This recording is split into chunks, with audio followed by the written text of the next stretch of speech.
Lors de l'affaire Mera, de l'attentat contre Charlie Hebdo il y a 10 ans, puis de l'attaque de l'hypercacher quelques jours plus tard, puis des attentats du 13 novembre 2015 ou encore de celui de Nice en 2016 et enfin de l'assassinat du père Hamel, nous nous sommes familiarisés avec une silhouette et une voix, celle d'un homme dont la tâche était d'incarner la justice, de permettre de faire justice.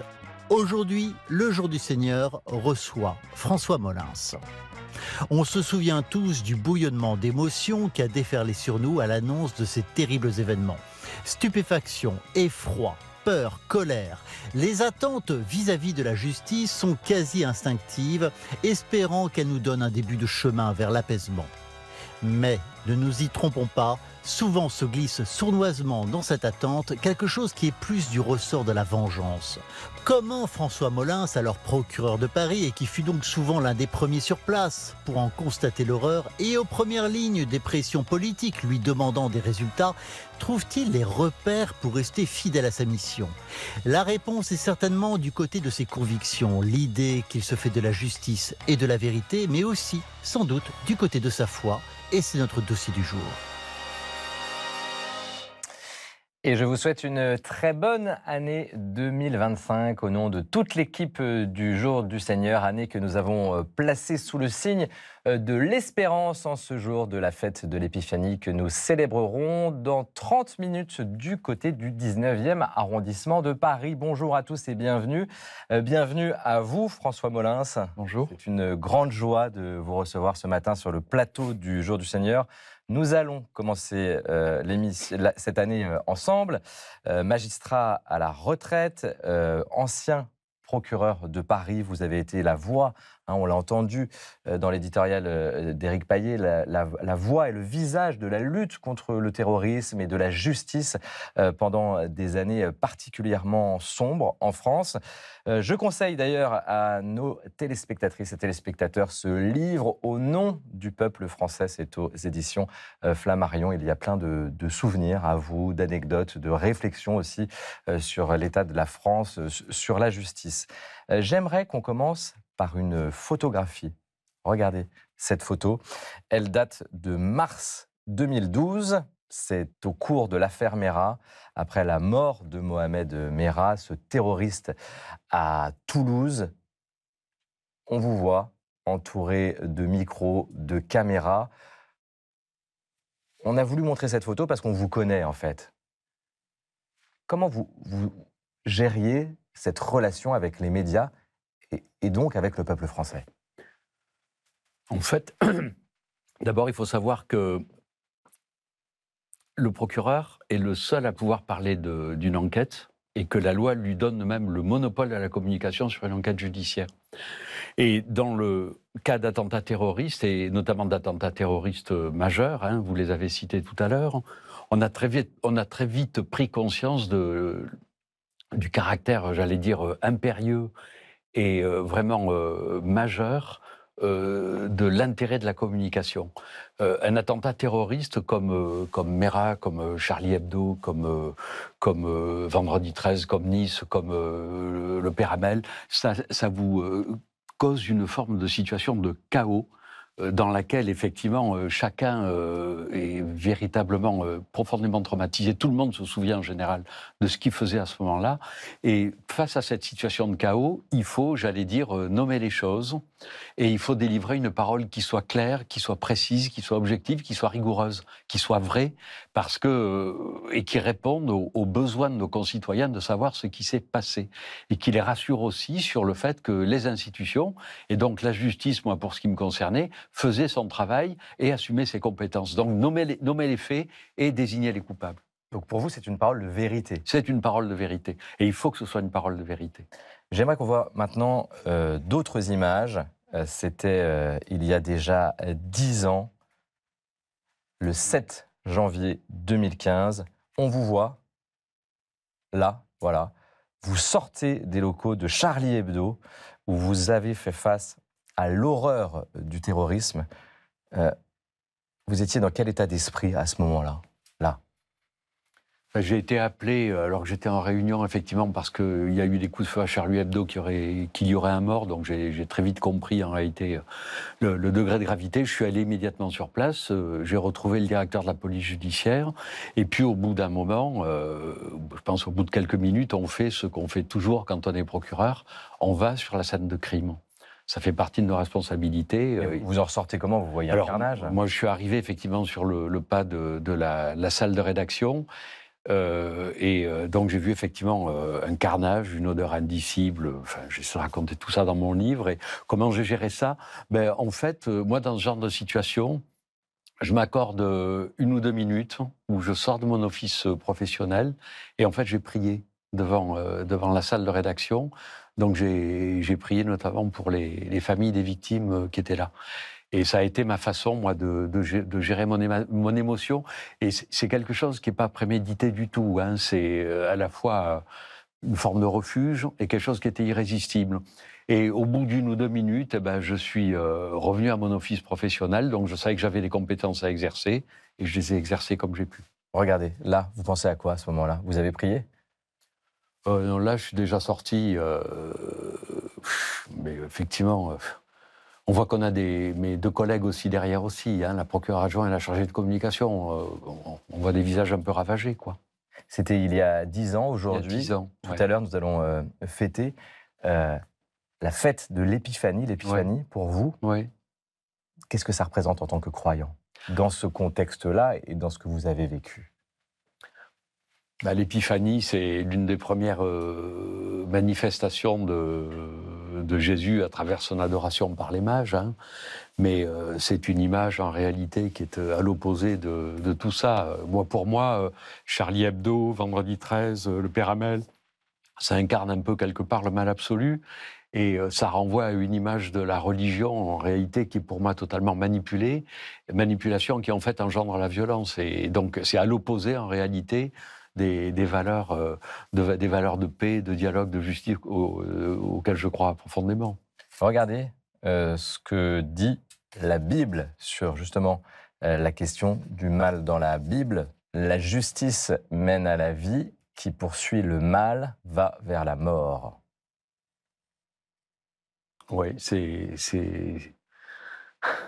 très beau. Je connaissais pas cette phrase. Un extrait du livre des Proverbes. Oui. Je pense que c'est... Là, il y a tout. Il y a la force de vie, la force de justice et puis la force de mort. Oui.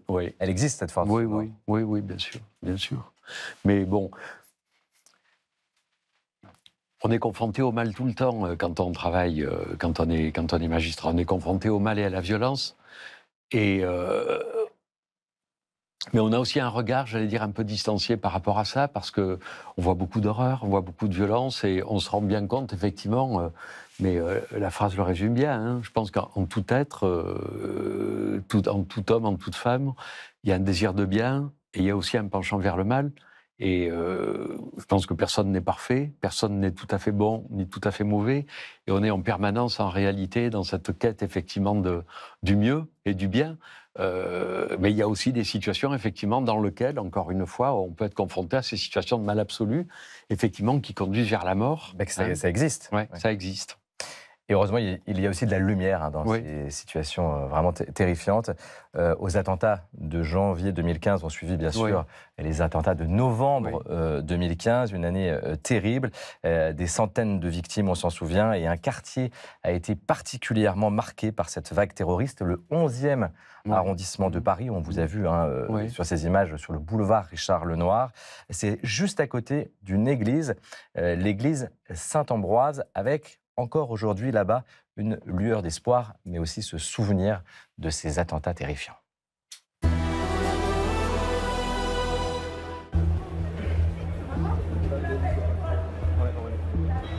Voilà, on est au cœur du 11e arrondissement avec ce lieu où le lieutenant de police a été abattu au moment de Charlie Hebdo, avec l'église Saint-Ambroise derrière moi à 100 mètres, et puis les autres éléments du quartier, Bataclan, et puis on a la rue avec tous les bistrots et toutes les terrasses où il y a eu le massacre qui est 200 mètres plus loin.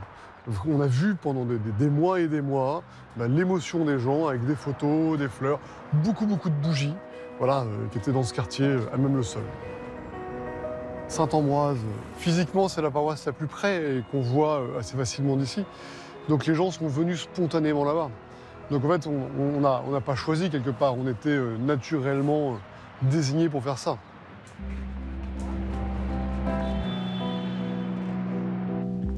On est dans la chapelle du souvenir. C'est un lieu où on peut déposer notre fardeau portant une espérance pour ceux qui nous ont quittés. Tout le monde se retrouve dans cette chapelle, qu'ils soient proches ou un peu moins proches peut-être des victimes, qu'ils soient chrétiens, qu'ils soient juifs, qu'ils soient musulmans, enfin, tous ceux qui sont touchés viennent se recueillir à cet endroit. Oui. Être diacre dans le quartier en 2015, c'est sans doute récupérer en tout cas une oreille attentive aux habitants du quartier et à tout ce qui se vit un peu dans le coin pour pouvoir entendre un petit peu cette peine des gens autour de nous. Voici que le Seigneur viendra et tous les saints avec lui. Évidemment, ces attentats ont marqué durablement le pays et le monde, mais notre quartier et cette église y est très lié comme un refuge, même un petit peu, et comme un lieu symbolique assez fort. Il faut offrir du beau à ce carnage, peut-être même pas pour panser une plaie, mais pour offrir cette ouverture que le beau fait du bien. C'est la chapelle la plus visitée de l'église. Les gens y passent en permanence, mettent des sièges. Ils restent là dans cette chapelle, là où il y a le nom de leurs proches, et ils se recueillent. Sur cette plaque, il n'y a que les prénoms. Tous ces prénoms correspondent à des saints à l'Église catholique, et je trouve ça particulièrement remarquable. Il s'agit quelque part de maintenir en vie nos enfants. Voilà. Ici, c'est un des endroits où ils sont tous là. Et donc, ma fille parmi les autres. Je me recueille, en fait, par rapport à tous. Et je peux les nommer tous. Et je les connais maintenant tous, par leurs prénoms. C'est vraiment une communion avec tout ce que j'appelle les étoiles, nos étoiles.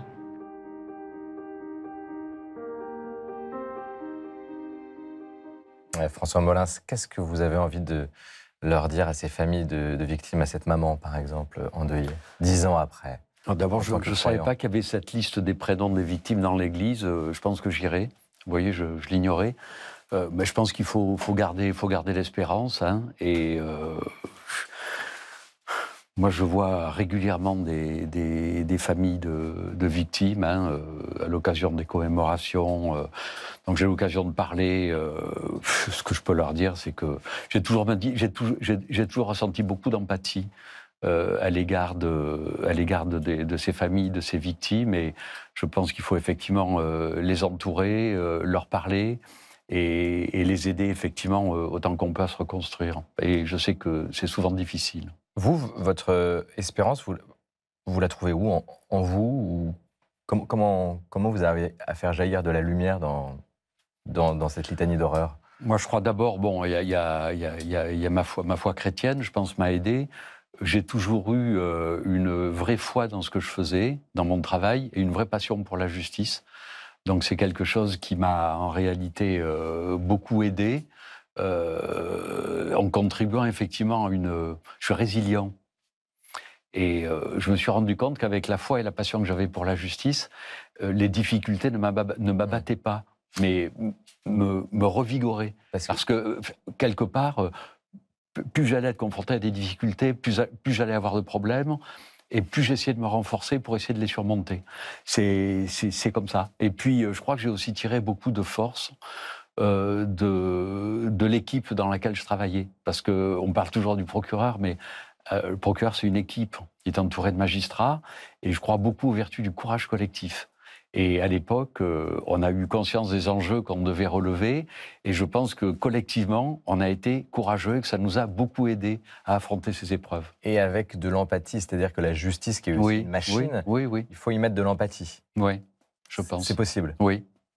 Et toujours être très soucieux de la dignité des autres. Regardez aussi ce que a retenu notre attention dans votre livre.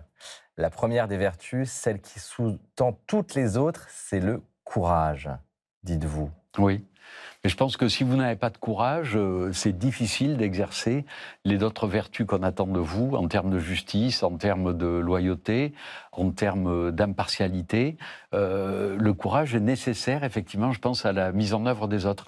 Et le courage, c'est notamment la vertu qui va vous permettre de résister face à la difficulté et qui va vous permettre aussi, par exemple, de résister et de ne pas céder à la facilité démagogique qui vous permettra parfois de prendre des décisions qui sont justes à l'égard d'un dossier, juste à l'égard de la justice, mais qui vont peut-être être impopulaires parce qu'elles ne correspondent pas forcément à ce qu'attendrait la grande majorité des gens. Le courage, c'est pas faire le coq. Voilà, exactement. Donc c'est aller au fond de quelque chose, en vérité. La vérité, la quête de la vérité, ça a été un moteur puissant dans votre carrière? Oui. Oui, avec cette nuance que 46 ans aussi. Dans la justice, on travaille à la vérité judiciaire. Il y a toujours un idéal, c'est que la vérité judiciaire colle le plus possible à la vraie vérité. Mais on sait très bien que dans le cadre d'un procès pénal qu'on va instruire, sur lequel on va enquêter, le tribunal va décider d'une vérité qui sera la vérité judiciaire, mais qui peut parfois ne pas être tout à fait mathématiquement et rigoureusement la vérité absolue. On essaie de l'approcher le plus possible, c'est une quête permanente. Vous êtes un magistrat avec de l'empathie, on l'a compris. Est-ce que la vérité, elle fait du bien aux victimes? Mais je pense qu'il faut... Elle n'est pas toujours facile à entendre, mais je pense qu'il faut tenir un discours de vérité aux gens. Moi, j'ai eu dernièrement, à la dernière commémoration, l'occasion de discuter avec des parents d'une victime du Bataclan qui me disaient on a une audience au tribunal administratif, j'ai engagé la responsabilité de l'État. Et je me souviens lui avoir dit je comprends très bien que vous l'ayez fait, mais vous savez aussi très bien que vous avez très peu de chances d'avoir un jugement qui vous sera favorable. Et je le lui ai dit. Et d'ailleurs, le tribunal administratif lui a donné tort. Mais il m'a expliqué effectivement qu'il fallait qu'il le fasse. Et moi, donc j'ai été dans un rôle qui a consisté à lui dire, mais je comprends très bien que vous le sachiez, que vous le fassiez, mais soyez aussi conscient du fait que vous avez très peu de chances d'obtenir satisfaction. Voilà. Le courage de dire la vérité. Voilà. Et en parlant de courage, je vous propose maintenant, François Molins, d'aller à la rencontre de Catherine, une victime des attentats du Bataclan. Aujourd'hui, elle témoigne à travers une association. Regardez.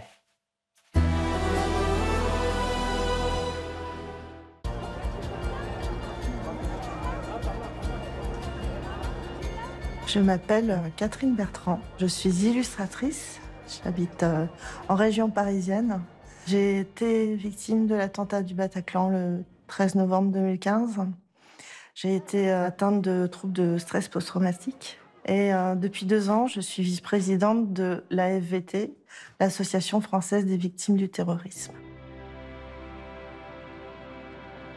Aujourd'hui, je suis invitée par la mairie de Strasbourg pour commémorer les 6 ans des attentats de Strasbourg qui ont eu lieu le 11 décembre 2018. Ce jour-là, il y a eu un attentat au marché de Noël. Ça fait 5 victimes décédées et beaucoup de blessés. Coucou Audrey. Coucou. Comment ça va et toi? Oui, ça va. Ça va. Audrey est une victime de l'attentat de Strasbourg, blessée psychologiquement.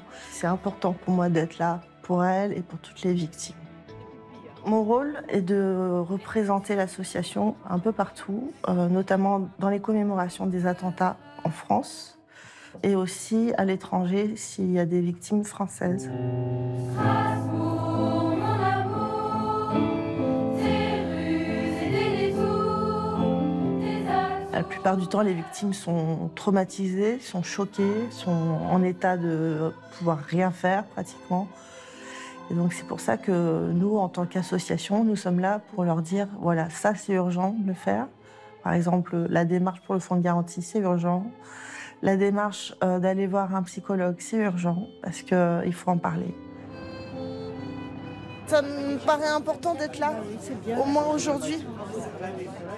Quand j'ai cru mourir au Bataclan, je me suis fait une promesse et je me suis dit que cette nouvelle vie, que j'appelle vie bonus, servent beaucoup plus les autres qu'avant. Ça me fait baisser ma culpabilité d'être en vie. Nous sommes tous ici, vivants, pour célébrer la vie. C'est assez facile pour moi de me distancier de mon propre attentat quand je vais dans des commémorations d'autres attentats. Parce que j'ai ma casquette de vice-présidente qui me protège un peu. Ça me permet de garder le contrôle de mes émotions pour être le plus efficace possible dans l'aide aux victimes. En aidant les autres, je m'aide beaucoup aussi. Pour moi, c'est devenu clairement une mission de vie. Et je me sens vivante, plus que jamais. Il est à la fois terrible et très beau, ce témoignage. Oui, Comment vous l'entendez? Mais, je connais Madame Bertrand et j'ai revu un certain nombre de visages bien connus. Mais elle a tout à fait raison. Je pense que les associations de victimes font un travail qui est absolument formidable, hein, parce que d'abord, elles contribuent à ce travail mémoriel. Il faut le faire parce que... Là encore, c'est la vérité Il ne faut pas oublier tout ça, c'est la vérité. Et c'est aussi une façon de lutter contre la répétition de ce genre d'événements. Elles font un travail formidable parce qu'elles contribuent à la résilience. Et c'est grâce à ces associations de victimes, c'est grâce à un certain nombre de responsables d'entre elles qu'on a beaucoup pu améliorer le traitement et l'indemnisation des victimes. On a quand même énormément progressé dans notre pays aujourd'hui. Et quand on voit aujourd'hui comment on les aide, comment on les prend en charge, comment on les indemnise, c'est plus du tout ce qu'on faisait il y a 50 ou 60 ans. Et ça, il y a un progrès. On le doit quand même beaucoup à la parole qui a été portée par certaines associations, certaines personnes, je pense à Catherine, à Madame Rudetsky, par exemple, Françoise Rudetsky et à d'autres, qui font qu'aujourd'hui, je pense qu'on a véritablement pris en compte dans notre système juridique et dans notre pays la parole des victimes et qu'on a des vrais dispositifs de prise en charge d'indemnisation. Parce que elle révèle aussi une réalité pour ces victimes, c'est de culpabiliser d'être en vie. C'est fou, ça. Je pense que ça fait partie, effectivement, malheureusement, des problématiques de ce genre d'attentat. Moi, je pensais récemment au suicide de Ville, l'un des rescapés du vendredi 13, dernièrement à la mort de Simon Fieschi. Je pense effectivement... c'est Charlie Hebdo. Oui, Charlie Hebdo. Je pense que c'est un poids qui est certainement très compliqué à porter. Le poids de la souffrance, le poids de la culpabilité d'être là alors que ses amis n'ont pas eu la même chance. Je pense que c'est très lourd et effectivement... Collectivement, est-ce que vous pensez que... De quelle manière on a été traumatisé aussi, d'un point de vue collectif et presque intérieur, quelque part? Mais je pense que on est traumatisé... Je vois deux raisons, il y en a peut-être d'autres, mais la première, c'est le caractère de ces attentats, qui sont en fait des attentats de masse, où en réalité, on va susciter des victimes de façon tout à fait indistincte. C'est-à-dire qu'on a des victimes de tous les milieux, de toutes les religions, de tous les âges. Et la deuxième chose, moi aussi, qui m'interpelle dans ces attentats, c'est que ces attentats sont véritablement ciblés contre les valeurs de notre société. Contre le vivre ensemble, contre la liberté d'expression, où en réalité, on s'attaque à une société à raison des valeurs qui sont les leurs. Et c'est ça, je pense, qui fait qu'on a vécu, j'allais dire, de façon si forte, la commission de ces attentats, parce qu'effectivement, on a bien compris que ces attentats de masse étaient dirigés contre notre mode de vie et nos valeurs occidentales. On a retrouvé de la lumière aussi à travers la justice, vous pensez ? Je pense qu'on en a retrouvé et je pense, moi, j'ai la faiblesse de penser que la justice, dans le cadre de ces procès, a rempli son office. Alors, rien n'est jamais parfait. Il y a toujours des choses qui méritent d'être améliorées, on essaie de les améliorer. Mais je pense que la justice, à travers les procès qu'il y a eu, notamment sur Charlie Hebdo, Hypercacher et Vendredi 13, qu'elle a rempli son office. Et ça me rend plutôt optimiste parce que quelque part, ça montre aussi qu'on souffre d'un manque de moyens, la justice. Mais ces exemples-là montrent que quand on nous donne les moyens de bien fonctionner, on fonctionne effectivement bien. Et malgré ces situations terrifiantes, merci pour ce sourire, François Molins. C'est vraiment une joie de vous avoir avec nous ce matin. On passe maintenant à la culture. Et la culture, vous allez le voir chez nous, eh bien, c'est Constance de Bonaventure. Bonjour. Bonjour David, Constance. bonjour monsieur, bonjour à tous. Et vous démarrez votre chronique ce matin par un ouvrage avec un témoignage, il faut le dire, glaçant. Oui, témoignage extrêmement glaçant. Le livre s'appelle Mon frère, le djihad, Daesh et moi. Alors c'est le témoignage de Fatma qui nous raconte ici son calvaire. Fatma a grandi avec un frère terroriste, djihadiste, Boubaker El Hakim, haut cadre français de Daesh en Syrie, que vous connaissez évidemment. Fatma raconte dans ce livre la radicalisation, celle de son frère bien sûr, mais aussi les dommages collatéraux de cette radicalisation au sein de sa famille. Parce que, outre son frère, il a eu sa mère qui bascule petit à petit dans l'idéologie salafiste jusqu'à rejoindre son fils en Syrie. Il y a eu sa sœur Yasmina qui va se rendre là-bas également avec sa petite fille. Il y a Redouane, un autre frère qui lui va mourir à Fallujah en Irak. Et encore Ali, le troisième frère qui lui est détenu dans une prison en Syrie. Autrement dit, vous l'avez compris, Boubaker El Hakim a emporté tout le monde sur son passage. Tout le monde, sauf Fatma, justement, qui témoigne aujourd'hui et qui nous raconte que depuis son plus jeune âge, elle résiste, en tout cas elle essaye de résister du moins à sa manière. Elle sera déscolarisée à 9 ans par son frère, voilée, puis mariée de force à un autre djihadiste terroriste, Peter Sherif. C'est un témoignage vraiment précieux que j'ai trouvé très éclairant parce que déjà il nous plonge dans l'intimité des familles de ces djihadistes et puis on parle très souvent du profil de ces terroristes, beaucoup moins de ceux qui les entourent, en tout cas ceux qui ont choisi un autre chemin et ce témoignage en est la preuve vivante. C'est vraiment un témoignage précieux. Mon frère, le djihad, Daesh et moi, c'est donc écrit par Fatma avec Magali Serre et c'est publié aux éditions du Seuil. C'est vrai que le terrorisme, ce sont aussi des histoires personnelles. Oui, tout à fait. Où le mal est là. Il y a des malédictions parfois, on a l'impression, dans des familles comme ça. Oui. Tout à fait. Et le mal, effectivement, est large. Moi, j'ai toujours le souvenir d'une mère de famille à Paris qui se glorifiait d'avoir perdu 3 enfants de 13, 16 et 20 ans qui étaient partis rejoindre Daesh et qui étaient morts tous les 3 en combattant. Terrifiant. Et pour elle, c'était le bien absolu. Terrifiant. Ouais. L'inversement des valeurs. Inversement des valeurs. Une pièce de théâtre, Constance, maintenant. Oui, une pièce poignante, alors sur un tout autre sujet, d'autres familles que la mienne. Ça nous raconte le parcours de Nora. À 2 mois, Nora est oubliée sur un balcon par sa mère. Elle va être prise en charge par l'aide sociale à l'enfance, placée dans une famille d'accueil ces premières années où tout se passe bien. Une vie qui est ponctuée, en tout cas au début, par de rares rencontres avec sa mère biologique. Regardez cet extrait de la pièce. Je me souviens pas de sa tête. Si je pense à elle, je vois seulement la photo que j'ai, c'est tout. Bah, c'est normal. C'était il y a vraiment longtemps la dernière fois. Et est-ce que je dois apporter quelque chose? Qu'est-ce que tu voudrais apporter? Du jus, par exemple. Ah bah oui, c'est une bonne idée. Du jus de mangue. Ok, très bien. Alors, Jacques vient ici à 10h. On prend un petit temps tous ensemble pour se parler. Et framboise, en fait, c'est mieux. Ok, on va essayer de trouver ça.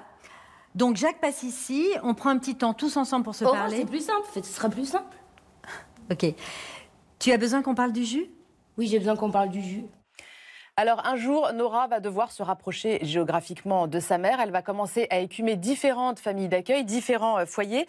Heureusement, dans ce parcours chaotique, elle se lie d'amitié avec Ariane qui va illuminer sa vie. À 18 ans, Nora n'est plus placée. Elle se retrouve dans la rue avant que son destin ne recroise celui d'Ariane dans un dénouement assez incroyable que je ne vous divulguerai pas évidemment aujourd'hui. Alors c'est une pièce très touchante qui traite avec beaucoup d'humour parce qu'on rit beaucoup et beaucoup d'émotions, des blessures de l'abandon, des liens familiaux et puis aussi de l'amitié et avec un ton qui n'est pas misérabiliste et qui laisse beaucoup de place à l'espoir et à la reconstruction. D'autres familles que la mienne, très belle pièce qui sera jouée à Toulouse notamment du 15 au 17 janvier, à Saint-Étienne du 28 au 31 ou encore à Bourges du 27 au 28 mars. Et voilà qui fait du bien en ce début d'année. Le patrimoine, Constance, maintenant, avec la lumière que vous mettez à l'honneur en ce mois de janvier. Exactement. Et alors aujourd'hui, pour en parler, direction Albi, dans le Tarn, et sa grandiose cathédrale Sainte-Cécile. Construite sur un piton rocheux qui domine le Tarn, son édification s'est étalée sur plus de 2 siècles et s'est achevée au XVe siècle dans un style gothique méridional. Vous le voyez, cette cathédrale, elle a des allures de forteresse, avec notamment ses fenêtres qui font penser à des meurtrières. L'intérieur est surprenant, outre le fait qu'elle elle est entièrement peinte. Une clôture de pierre blanche sépare la cathédrale en deux parties, la nef et le chœur des chanoines. Les deux parties sont agrémentées de grandes baies hautes, élancées mais étroites, qu'on appelle lancettes. Ici, elles sont ensuite régulières et ça donne une lumière filtrée qui rebondit sur les murs. C'est assez typique du sud de la France où les ouvertures sont plus étroites que dans le nord, tout simplement parce que le soleil y est plus présent. Quel joyau, merci Constance. Merci François Molins.